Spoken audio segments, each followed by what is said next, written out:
Kenapa tidak kerajaan pusat yang membangunkan terminal bas bersepadu bagi negeri Kelantan? Soalan saya nombor 9. Sila jawab.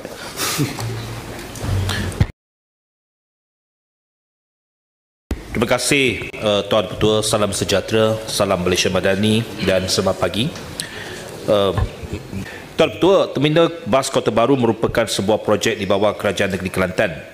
Manakala projek laluan rel Pantai Timur ECIL adalah di bawah Kementerian Pengangkutan melalui Malaysia Rail Link di bawah Kerajaan Persekutuan. Terminal bas Kota Baru semasa adalah di Lembah Sireh, terletak kira-kira 9 km dari stesen ECIL Kota Baru. Kementerian Pengangkutan dimaklumkan bahawa Kerajaan Negeri Kelantan bercadang untuk membangunkan terminal bas baru, iaitu Terminal Pengangkutan Awam Bersepadu Bandar Baru Tunjung, yang juga akan dikenali sebagai Kota Baru Central.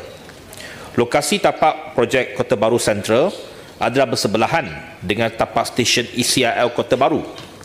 Pihak MRL telah dijemput oleh Kerajaan Negeri Kelantan bagi menghadiri mesyuarat dan sesi libat urus mengenai kesaling hubungan antara stesen ECIL Kota Baru dan projek Kota Baru Central.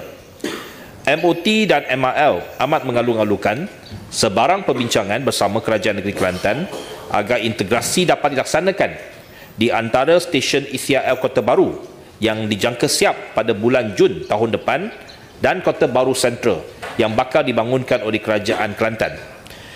Sehingga Januari 2025, kemajuan projek ECIL di negeri Kelantan telah mencapai 88% yang merangkumi pemasangan landasan dan rasuk di jajaran utama yang telah disiapkan serta pembinaan 2 stesen di negeri Kelantan, iaitu stesen ECIL Kota Baru untuk penumpang dan stesen ECIL Pasir Putih untuk penumpang dan kargo. Tarikh penyiapan projek ECIL dari Kota Baru Kelantan ke ITT Gombak, Selangor dijadualkan 31 Disember 2026. Terima kasih.